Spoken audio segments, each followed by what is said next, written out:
All right. Hello, everybody. I am super excited to finally have the sales presentation done. There's actually more changes I want to make to this, but I always preach send it. Like, just get it out there, get it going. If I make revisions, I'll let you all know what revisions I've made. But from my perspective, this thing is ready to run. I'm super excited to use it myself on an upcoming meeting.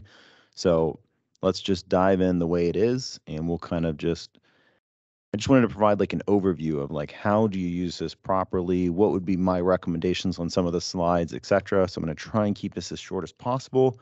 And then I'm also going to try and actually record myself doing the full presentation here in the future so you can actually see how I would do it and how I would tailor it. So let's go ahead and jump right in.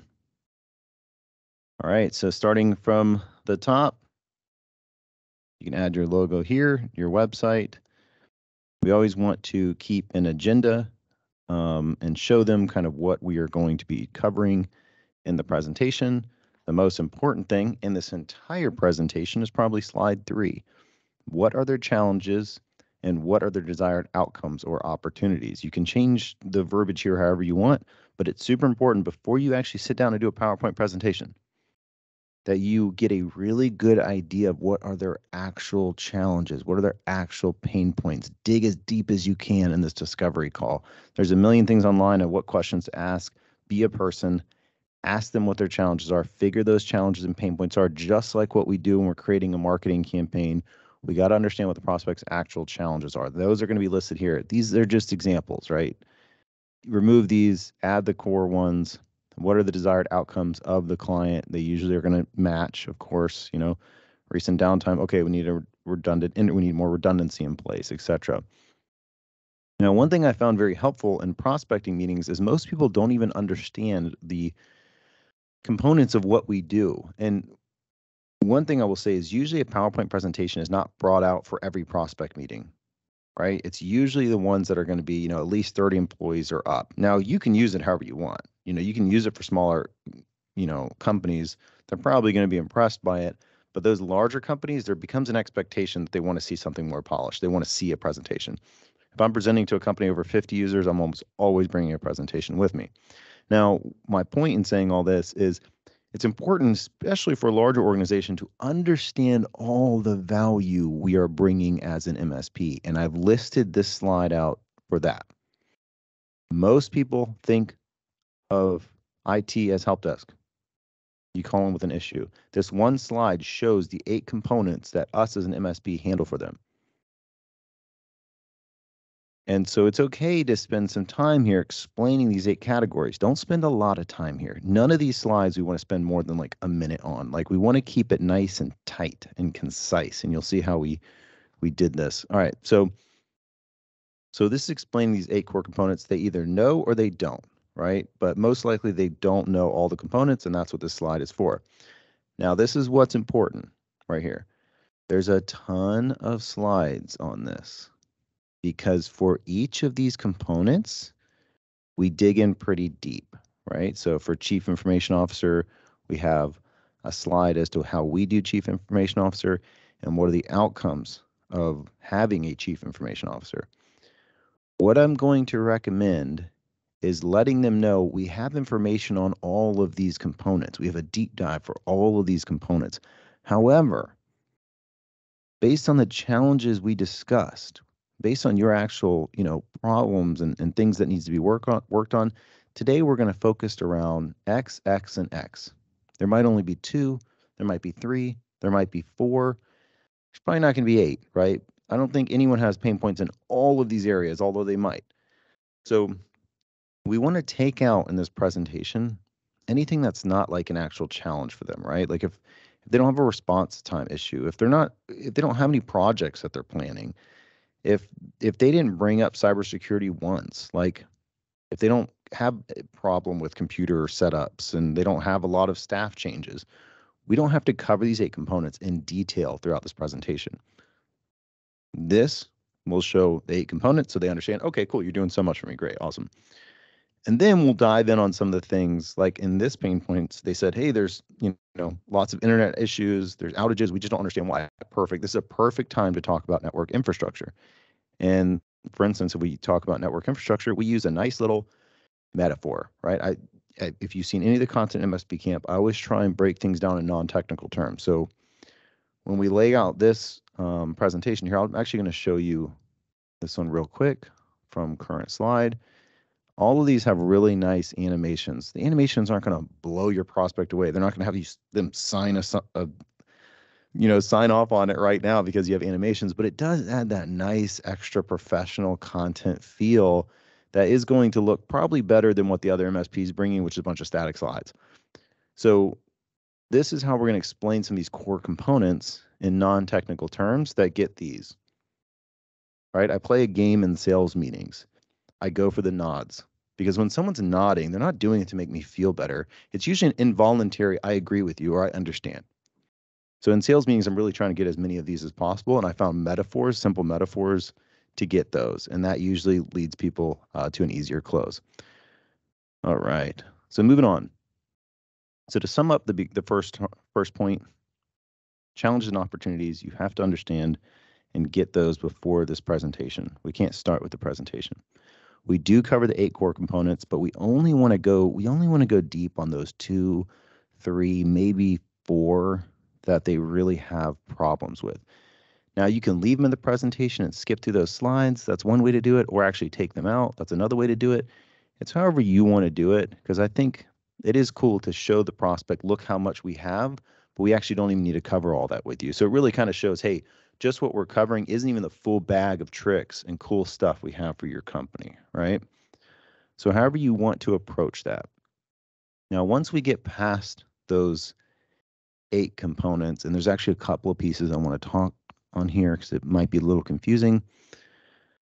So cloud server management, we talk about, this, making sure we move to the cloud. We make specific examples like, hey, your email was likely on site. The prospect understands that used to be a thing. If you remember that, you understand the improvement has come from the cloud, et cetera. And what we're trying to get with this slide is this is just a common pain point I hear all the time with prospects, and it really helps me close deals. So I just wanted to include it in here. You don't have to include this in here if you don't want. But my point in this is saying you are already paying for a Microsoft 365 license. We help you get more for your money on that. And that's just one example of one of the cloud services that we manage for our clients. That's just one example. And those are the ones that always gets head knocks. Like you're paying for the Corvette, you're paying for the Lamborghini, you're using it like a clunker. And so it just gets people in the mindset of, yeah, okay, I do want to use more of my Microsoft 365 subscription. And this company is going to help me get better outcomes for the money I'm spending on these cloud services. That's why I included this slide. I'm definitely going to be using it in my presentation. You guys may not be as competent. Your company may not be as competent and comfortable with using Intune and Azure and all that stuff. That's totally fine. You don't have to use this. I do recommend getting competent in that because it's been a huge differentiator for us. If you listen to my podcast episode on Microsoft 365 Business Premium as a differentiator, it has definitely been a differentiator. It's helped us close a lot of big deals in the last 2 years. Anyway, I'm getting a little sidetracked. Let me get back on track here. So I just wanted to explain that one. Another one is the business continuity discussion. So all of our clients have a true business continuity solution in place. We use Axiom, right? So if the reason I'm explaining this, and I'm gonna here, let me go to this slide from current slide. So what I'm saying here is like, yes, your data is safe. Whoever you're using as an MSP or an IT company, your data is probably safe, right? You have your data like on your server, you likely have it backed up, and then you likely have it offsite in most scenarios, right? That is data backup. Now, how we usually differ, and again, this gets the head nods, right? Is that's like having a video game with a cartridge in it. That's your server, right? That's your console, and the cartridge is the game. So you can play with that game. But if something happens to your server and your server explodes, your data is safe. But that's just the cartridge. How are you going to play with your data? How are you going to get to your applications? How are you going to resume business if your gaming console and your server dies? You're not. That's what your data is safe. But now you got to get a new server in, you got to get it replaced, you got to get it repaired, etc. So even though your data is safe, there could be some serious downtime with your current backup solution. Where in our case, what we do is we both have your server and data, and we have another cloud server and data. So if your main Server, your gaming console goes down. Guess what? You got another gaming console, not just the cartridge, ready to play while we work on getting your main server back up to speed. That gets a lot of, like, people understand that. That's a way to explain it in a way that they get, like, oh, okay, so even though my data stays with the backup, they think they can play with it if it explodes right now, but they can't in most cases. So explaining that gets a lot of head nods. This is a slide you might take out because you might actually just be doing the data backup, and that's totally fine. That's not a unique selling proposition. You're not going to include it in your sales presentation. You can take this out and talk about the benefits of ensuring your data is protected.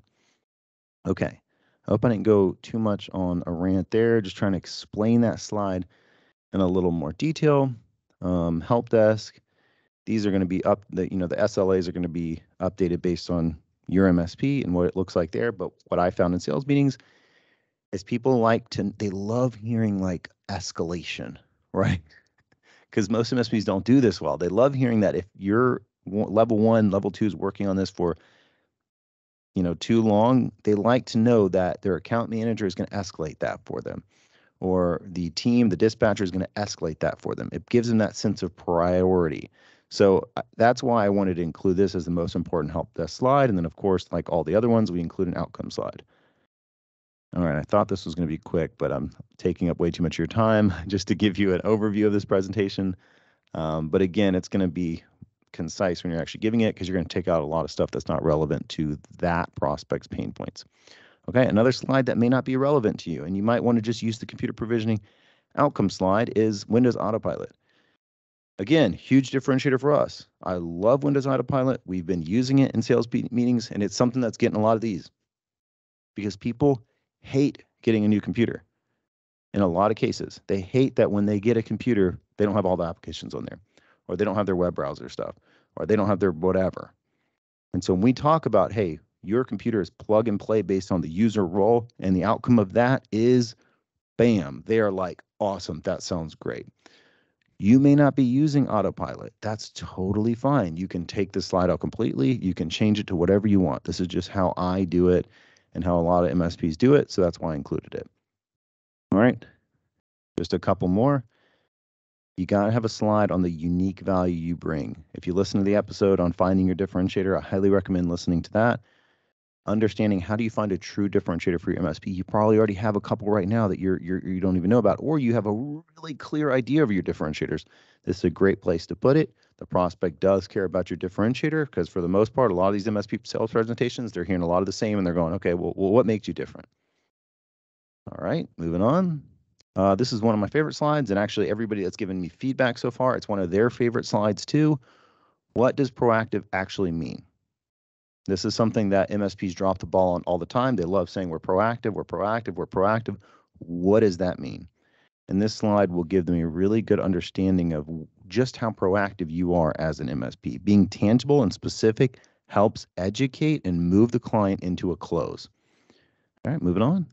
Classic social proof. Include as many of these slides as you want. You cannot have too much social proof.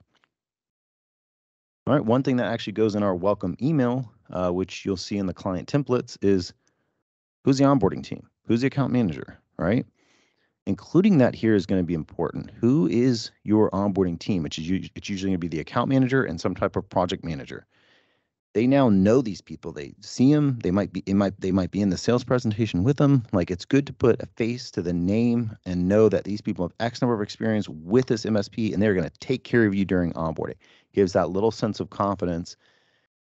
And then moving on to what I find to be one of the most powerful tools in getting somebody from, I don't know if I should move, to I think I'm ready to move.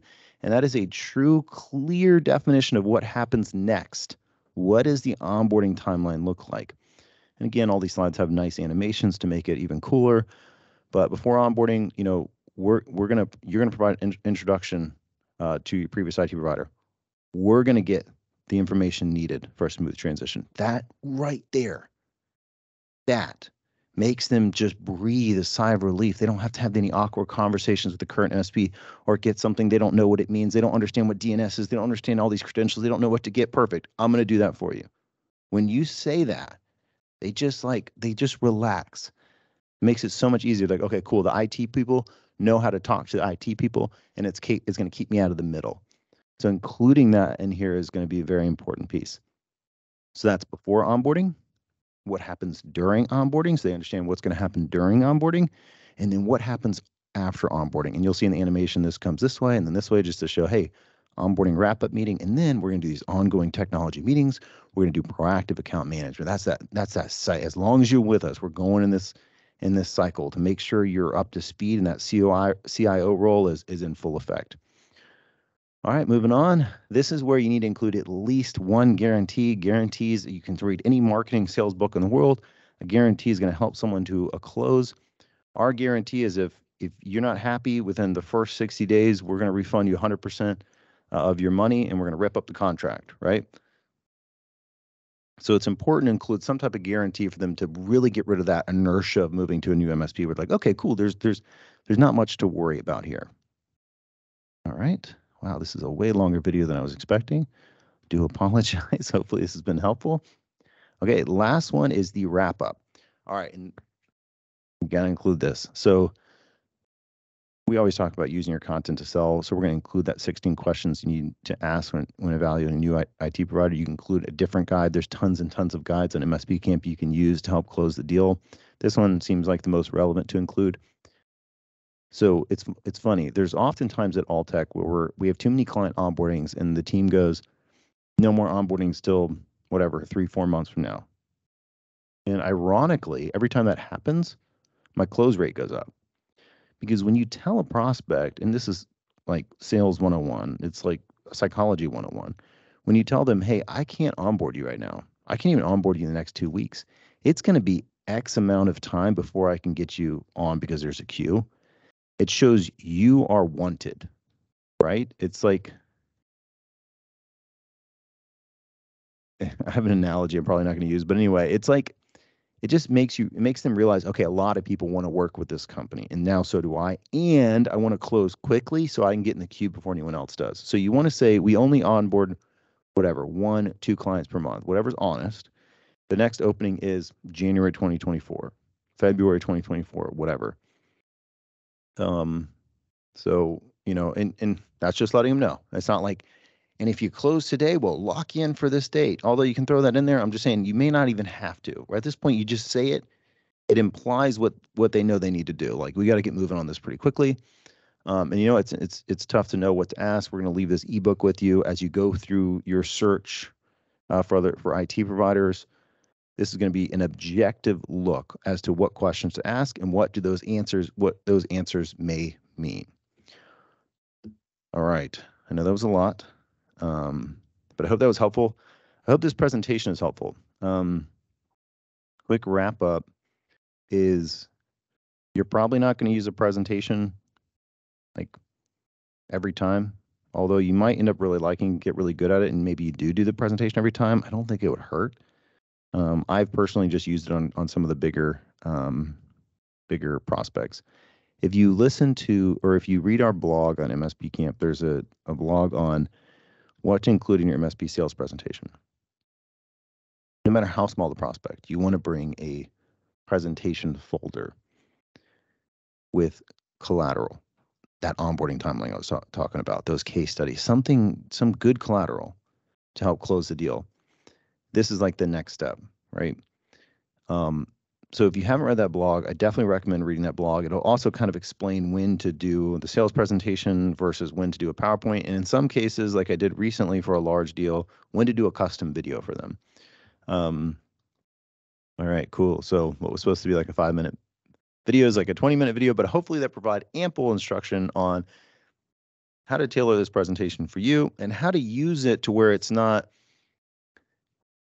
wasting time. It's not wasting your time. It's not wasting the prospect's time. It's only exciting. It's short enough to keep it exciting. It's informative, and it helps you close the deal. That's the only point in using a PowerPoint presentation, is to help close the deal. So I'm hoping this does this for you. If you have any questions on this, how to tailor it, what you think I should add, what you think I should take out, anything at all, just let me know. I've already received some amazing feedback that I do plan to put into effect potentially next quarter. Right now, I just got to send it. I want to get it out to members. I've got a lot of stuff. We've got a lot of stuff coming. So I'm just trying to get it out as quickly as possible. Thanks again. I really, really, really, really appreciate you being an MSP Camp member. And we also have a cybersecurity presentation coming out and a co-managed presentation coming out, because those are two very specific presentations that, this presentation would not be great for doing if you're, presenting to prospects in those two categories. So we have those coming out as well. So stick around. Don't just download this and bail, please. And we really appreciate you being a member, and we'll talk soon. Thanks.